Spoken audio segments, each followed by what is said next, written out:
The University of Detroit Mercy presents another brand new episode of Ask the Professor, the radio show on which you match wits with University of Detroit Mercy professors in an unrehearsed session of questions and answers. Today's program was recorded using Zoom video conferencing technology. The University Tower chimes ring in another session of Ask the Professor, the show on which you match wits with University of Detroit Mercy professors in an unrehearsed session of questions and answers. I'm your host, Matt Mio, and let me introduce you to our panel for today. He is in the upper left corner of my screen 90% of the time. It's Professor Dave Chow. Oh, pleasure to be here, as always. Good to see you, Dave. How is everything at the Chow house? So far, so good. Busy. Sounds like a takeout joint. It could be for the right price. I mean, I do offer hourly rates. So, I mean. Dave, my family has noticed the advent, perhaps, of these LED lamps in your front window recently. Yes. What's that all about? Marcia's growing succulents, and they need just a little bit more sunlight than what they're getting now in this lovely Michigan gray. That's all. So, as we call it, it's kind of like the Grauman's Chinese Theater look right about now. That's all. Right. It's just usually, especially after folks are retiring, that side of the street is relatively dark, but those lights she's using are quite bright, very bright. Yeah, and fortunately they shut off at about 6:37ish. Got it. But that's still a few hours of dark, and I'm sure my neighbors are going, "Why am I getting a tan from Dave's house?" Are you implying retired people go to bed like early? Hey, some unretired people go to bed early. Took the words right out of my mouth, Beth. 8:30 is not all that early. AM or PM? I've been known to go up to bed at 7:30, and then I watch TV and I read, and then I go to sleep. There you go. That makes sense. I'm not retired. I work the other 9 to 5, so. I know that someone who is nodding vigorously is because I'm fairly certain of her rising a schedule as Professor Mara Livezey. Ah, yes. So the youngest person on the panel, and you guys are talking about going to bed at 8:39. I'm like, yeah. No. That's great. That's what I do. Well, I was like that when I was your age too. So clearly, for some people, it's just sleep is the gift of the gods. I mean, Yes, it is. Like a good 9 hours, 10 if you can get it. In 2 days. I am definitely a 9-hour girl as often as possible. Oh. Heck yeah. We were talking about taking the students to the San Diego March 2022 American Chemical Society meeting, and I'm like, oh, I can't wait for a poster session that it basically is 8 to 10 local time. And so, to think that you're done doing work at midnight is something that my body already shudders about. So horrifying. Absolutely horrifying. I don't know how I do it. I mean, I drink a lot of caffeine, which is also not good for me. So, there's no way to win, Mara. No way to win. Well, 9 hours. Yeah. 9. Oh my God. I'm so jealous. We could all go live in Europe. That would probably help, but yeah, it would. That would. Professor Stephen Manning is here with us today. For a second, I did a double take, Stephen. Those blue blinds behind you almost look like shutters, like you were outside of a barn or something, but I think you're inside the house. I'm inside the house today. Yes, they're predicting snow showers later, so I'm. They inside, are definitely. Mm-hmm. The dog's outside, but I'm in. Yes. The dog loves this weather. Yes, best to just block it all out. That's what I say. Right. I don't know if you saw, Stephen, last week, I think the Upper Peninsula got its first measurable snow, and they always go out there, the kids, and try to make a snowman out of it just to get a picture and say, hey, it was November 4th or something like that, It was a very stormy day. This day was a very stormy day. Very windy. 46 years ago. Anyone know what happened 46 years ago on this Why day? does that ring a bell? Yep. No. Big storm. Oh, it was Edmund Fitzgerald. Oh, okay. The wreck of the Edmund Fitzgerald. If you had just said Gordon Lightfoot, I would know, have yeah. My follow-up was going to be how many people died. All crew members died. I think there were 27. And who the year after this? So this was in 75. In 76, who wrote a song about this? And Beth got there we go. Gordon Lightfoot. The big lake they call Gitchy Gooby. Or we could always we could always head down to Mariners Church and ring the bell a couple dozen times too if you want. So that's right. I was just taking my students down to the instrument lab, and we went down, and it was windy, but the sun was out. And by the time we were coming back up, it was windy and it was raining. And I said, "The Witch of November." I mean, come on, that's what we're dealing with here. Sorry for the gendered language, but the weather's a little fitful at this time of year in Michigan. Did they get the reference? They did not. They most definitely did not. That's right. Those are the dulcet tones of Professor Beth Oljar, who knows her Gordon Lightfoot. I thought he's a great songwriter, actually. Absolutely. Modern ballads, right? I mean, let's be serious here. And full Canadian. So. Yeah. 46 isn't too long ago. I mean, Gordon Lightfoot and Jim Croce figured pretty significantly in my growing up years. So nice. Nice. So I'm old. Older, more seasoned, experienced. You're not older. Indeed. I am playing a short song before every Friday morning recitation. And we did a little sort of goodbye to summer during September.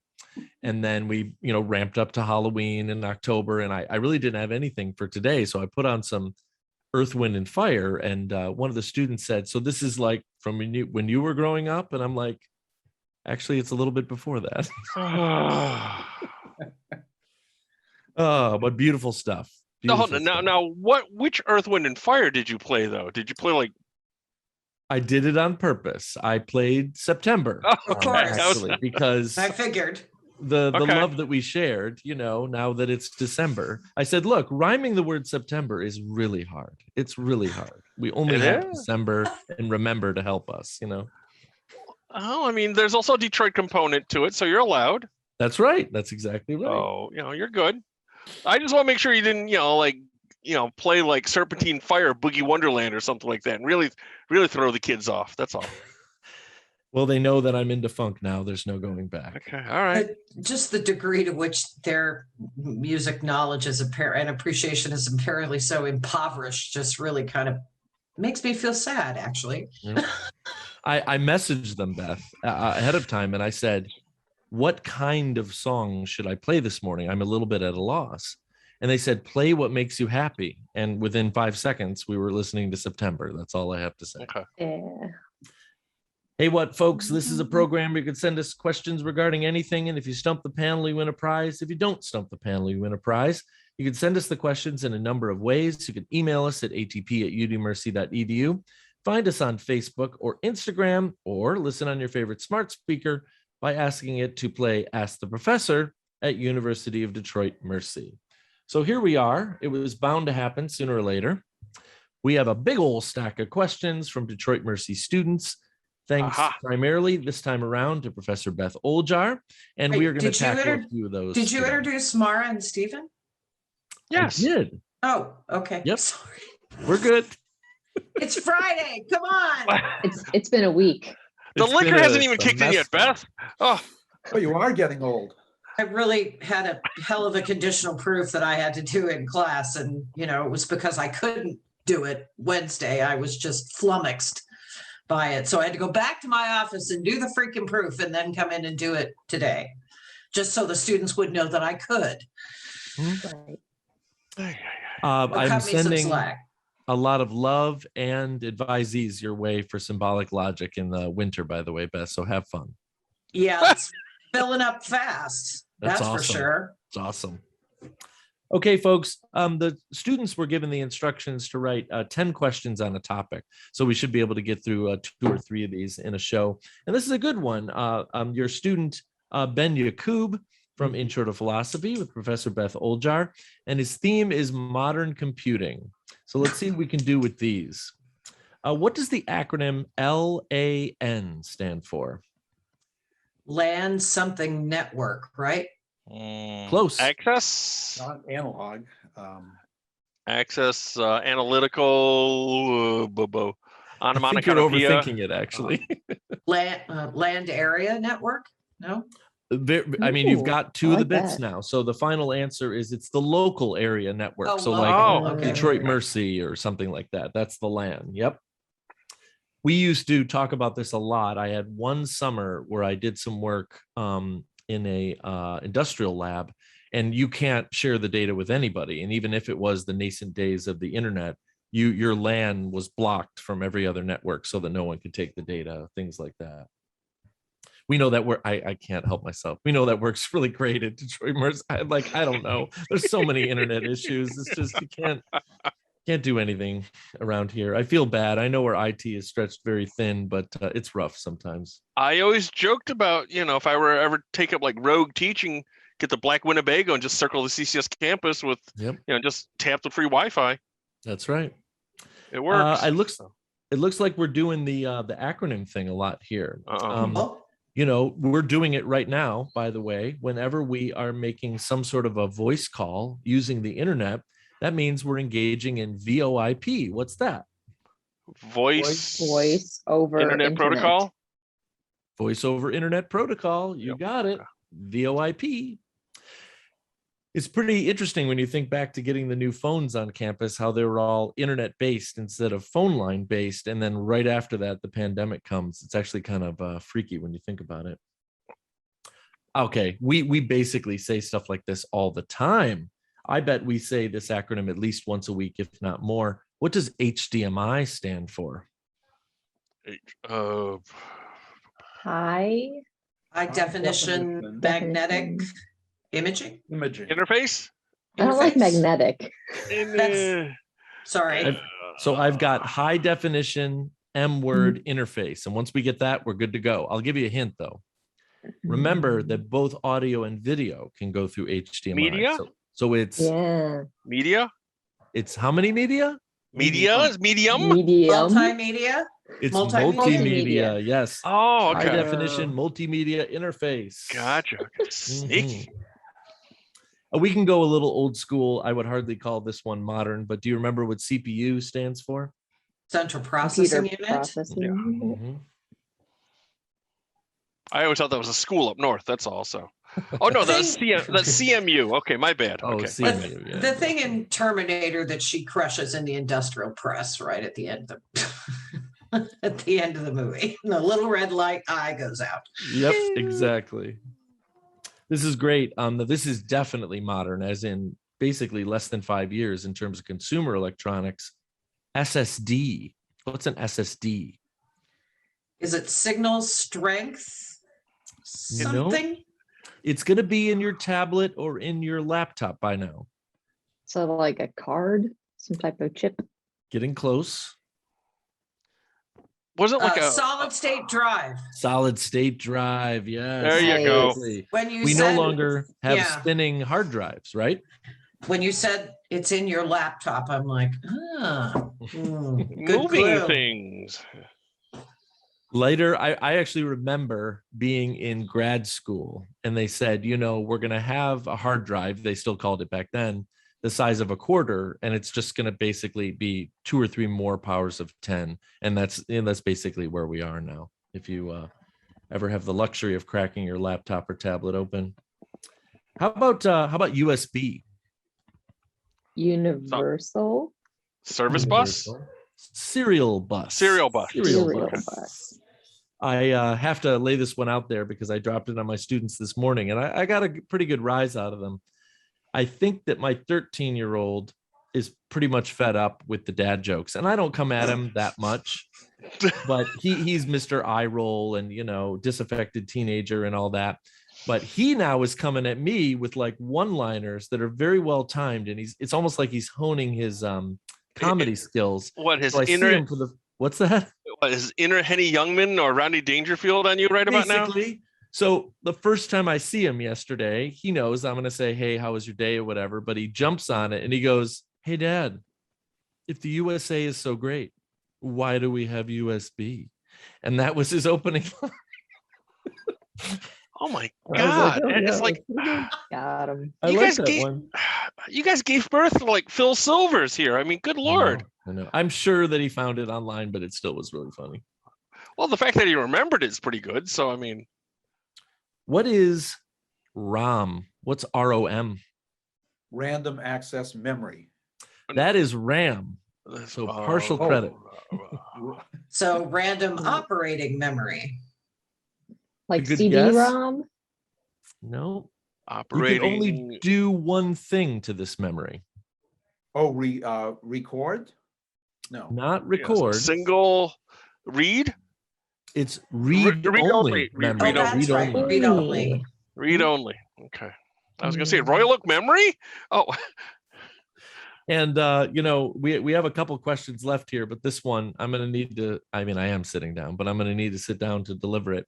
Put yourself in the mindset of an 18 or a 19-year-old. Like, I'm putting trivia questions together. I wonder if they'll get this one. What does WWW stand for? World World Wide Wide Web. Web. I just think it's funny because maybe if you're 18, you don't know what that means. That's cute. World War or something. It's the interwebs. It's the interwebs. World War We. That's what it says. It's the singing thread. It's a singing wire. It was a Exactly. Brad Pitt movie. Come on. One more swift kick in the head. What year was the very first consumer Apple computer released? 19. Hold on. I was in school. Hmm. So 80 85, something. 86. That's not what it says here. It says it's a little bit earlier. Oh, 83 then. 79. 75. It says 76 here. Mara said 75. They say it's 76 here. So Really? yeah, Okay. interesting. Okay. That was probably when it was a small fortune and we probably never saw it. That's all. So That's right. Very, very well done. We love the set of questions. Those Thanks were for sending great, those Ben. in. I will make Thank you, sure Ben. to tell him. We've got another set of questions. I see Professor Oljar's Intro to Philosophy class mentioned. Here are my 10 questions. The theme is Detroit Mercy trivia that I found, sent Oh. in by Louis Klinger. Thanks, Louis. Well, I've never seen this one before. I don't know if I would even be able to guess, but we're going to mention Kendra for the first time. In a week, even though At we haven't least. seen her in 2 years. what does she look like again? Approximately how tall in feet is the clock tower? And he's letting me give you plus or minus 10. Ooh. 47 feet, 3 inches. Wow. No. I was going to guess something so different. I was going to guess like 200. 160. And we'll let Beth have one, and then we'll crown a winner. 150. Okay, so it goes to Stephen, 175. Wow. Closest without Dang. going over, 175. Yep. I don't know. Maybe I've never walked up that close to it. You know, I've always kind of like drive up. It's tall. Hang a left. It'll be less if it continues to crumble from the inside. Also true. Also true. Yeah. But it's also going to And- get tall. It's also going to get taller from the bird poop, though. That picture Yep. they showed of the bricks in the inside crumbling. Yeah. Rough. The Falcons are going to be pissed. I have Yeah. a funny story about that. When I first got here, the first winter I'm here, I drive to campus early in the morning. I park. I see smoke pouring out of the top of this. So I rush to my office and I call public safety and I say, I don't know if anybody's noticed this, but the tower is on fire. Of course, I did not know that the whole campus heating system is below it and all those tubes come from it. And when I said this, there was silence. And I said, is anyone there? Did you hear me? The tower is on fire. So I'm sure there's someone over there, some commandant or something, put a check mark by your name again is what, Dr. Who? Put a check mark by my name. You're So, legendary any now. call That's all. from this campus exchange number. That is a great story, Stephen. It really Get- is. Although given my research, to drive on campus and see that would have actually been quite disturbing. No smoke coming out of towers. No. Right. Where Father, do I Father pour the Herm's- gasoline? Father Herm's 100-year history book that maybe you've seen for the centennial of University of Detroit described it at the point of the centennial, so 1977, not too long ago, it was still, from its construction to 1977 at least, North America's tallest enclosed smokestack. It actually is a smokestack that leads to the boiler that they built the clock tower around, which is really, really interesting. Yeah. Nice. What is the name? I'm going to hold the joke back till we get this right. Do you know the name of the credit union that we have on campus? Alliance. It's Alliance. I was going to add the little spice of the poor credit union that kicked off its entire, it was March 11th, 2020 when they opened. And one day later, a global tragedy began. I feel so bad for them every time I walk by. It's really kind of sad. I'm pretty sure they didn't cause it, but Whoa. They were the victim of it. So. How many acres is the Mcnichols campus? Great question. 5. sir, No, 13. 28. the Mcnichols campus? Just the Yeah. Mcnichols campus. Yeah, it's not that. I don't know. Is it even an acre? Yes. Yes, it is. Oh, yeah. Okay. I mean, You will be very surprised when you hear this number. It's Oh. mostly because we don't use acres much anymore. No. Yeah. How many hectares are we going, Matt? I mean, geez. Beth still gets a guess though. Come on, Beth. 3. No. You know what? What? It's Yeah. 75 acres. Mcnichols campus is 75 acres. Yep. Mhm. Yeah. The only way that I can approximate this is thinking of my mom and dad's property up in Port Huron. They have this frontage that's basically an acre and a half, and then 44 hidden acres of forest behind it. And I'm like, wow, 44 feels Okay, well, big. but wait a second, right? There's a difference between land owned by the university Mhm.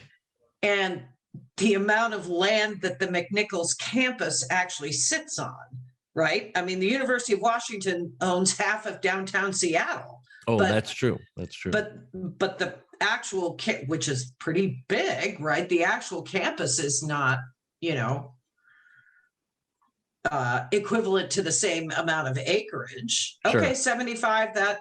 I'm suspicious, but I'll buy it. You're Sold! skeptical. Oh. It could possibly be, now that I think about it, it could possibly be the total acreage of all 3/4 of our current campuses. What's kind of weird about That that would is make if you more think about sense. law, it really is just like one building. So it's Yeah. not even half Even an that, acre. right? Exactly. Yeah. Right. But then how big is the Novi campus?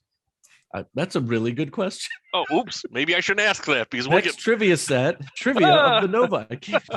But there's no way if you walk from the entrance on Mcnichols all the way down to the end of the Mcnichols campus that's 75 acres. That can't be. We'll have to Seems too send our small. crack team to it. We need Understand. Mythbusters here. Yep, exactly. What year was it that Old U of D was founded? 1877. 1877. And just for old time's sake, do you remember what year it was when Father Mcnichols built the Mcnichols campus? 19. There's a big mural in brick. 26. I believe it might Yeah. be was just right gonna behind me. in the image. We're coming up on the 100th anniversary of the big move, which is kind of a big deal. They existed for a few years, obviously, downtown, about 60 years, and then they brought things back up here. I don't see it here, but I know that it's one of my favorite pieces of university trivia. They bought the Gorky farm. They bought the farm from the Gorky family, and that's what they built the campus on. You know? You folks heard a couple of weeks back that Detroit's getting HBC now, right? I heard through the grapevine. Yeah. Yeah.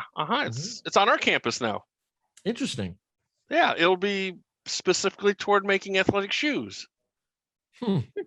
Because Okay. you would not believe how many of your shoes are actually made by CCS graduates. I always used to Really? call it, gym shoe U actually. So we have kids on, Converse, Nike, Reebok, Asics, you name it, we've designed them. So That's pretty cool. Awesome. it's interesting. Cool. How many how many Division I NCAA sports teams are at Detroit Mercy?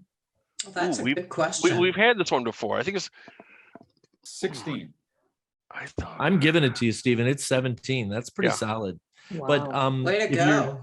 paying attention to the website, we have one more women's team than we do men's. Nice. Title IX. Well, Title IX works. Hell Yep. yeah. These Yeah, that's women are right. wanting it enforced. It's a world gone mad. Yes, it is. Last but most certainly not least, before we wrap things up here, approximately how many students, both full and part-time, attend Detroit Mercy, graduate and undergraduate? 5,380. Oh my gosh, that's so precise. ooh, Yeah, I was gonna say about But 5,000. I was gonna say 4,700. Mara said about 5,000. I'm giving it to you. We literally are about 13 shy of 5,000 for the 21-22 academic year. Yep. So there That's you go. full and part-time.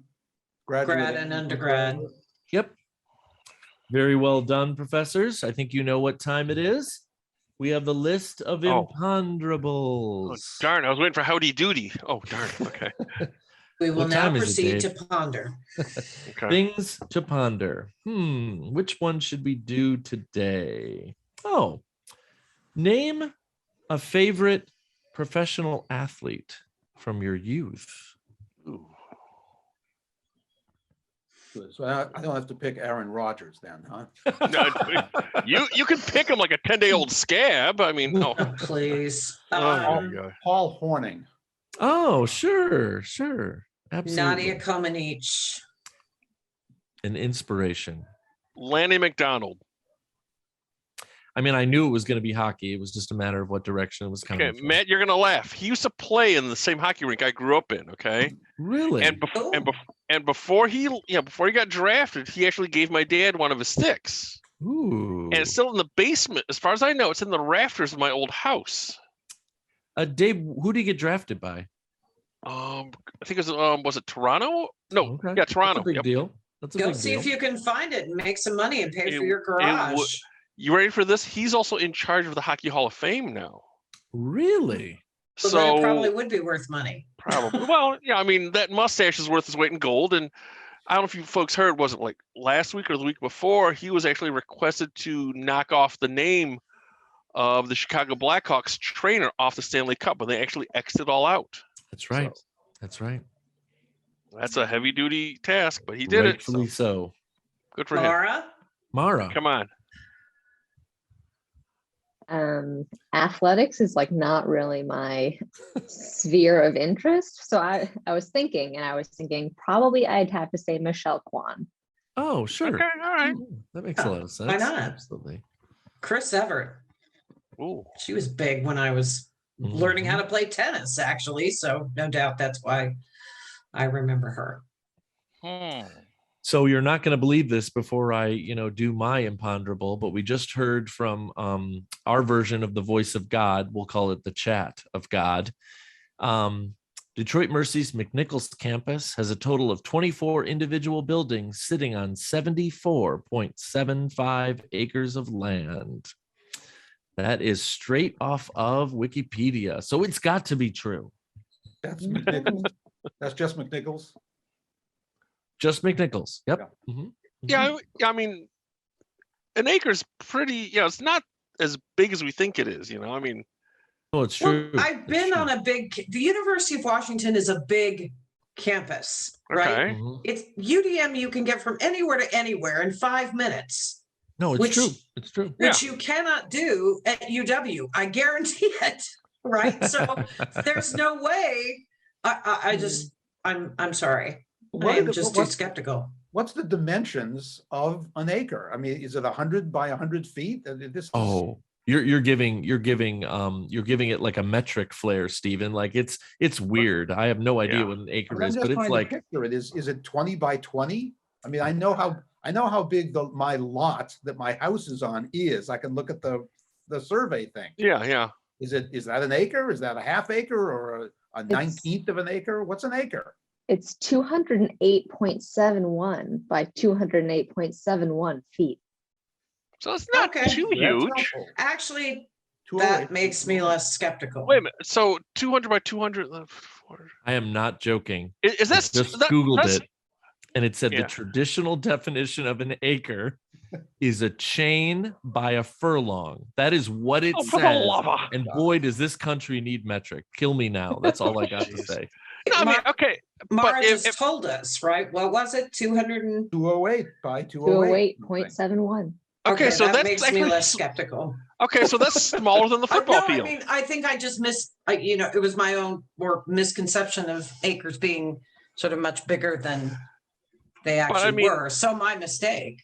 So 200 by 200. I mean, that's still smaller than the football field, right? The football field Well, is but three- times is 300, 75, right? I 100 mean, yards, 300 feet one way. So Yeah. take 2/3 of By that 30. Yeah. and do a string the same distance the other way, and that's 208 squared, right? I mean, It's just messed Mm. up. Oy, Give, oy. give me square meters any day. Give me Just- cubic. From the length of my middle finger to my elbow. I mean, come on, it's so much easier.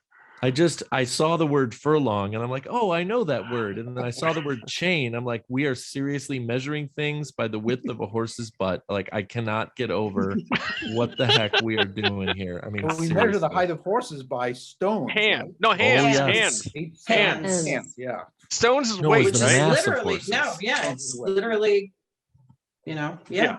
No, I've met a few people in my life when I was very young, the age of my grandparents, who were like, "What are you, boy? Like 3 stone?" Like, I've heard that before.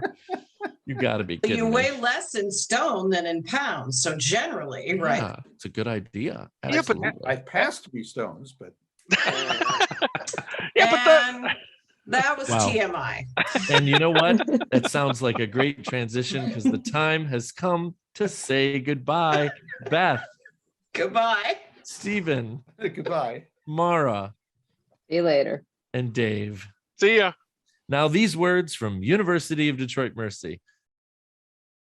Ask the Professor is transcribed at the facilities of our houses, but we're still out of the Department of Communication Studies in the College of Liberal Arts and Education at University of Detroit Mercy.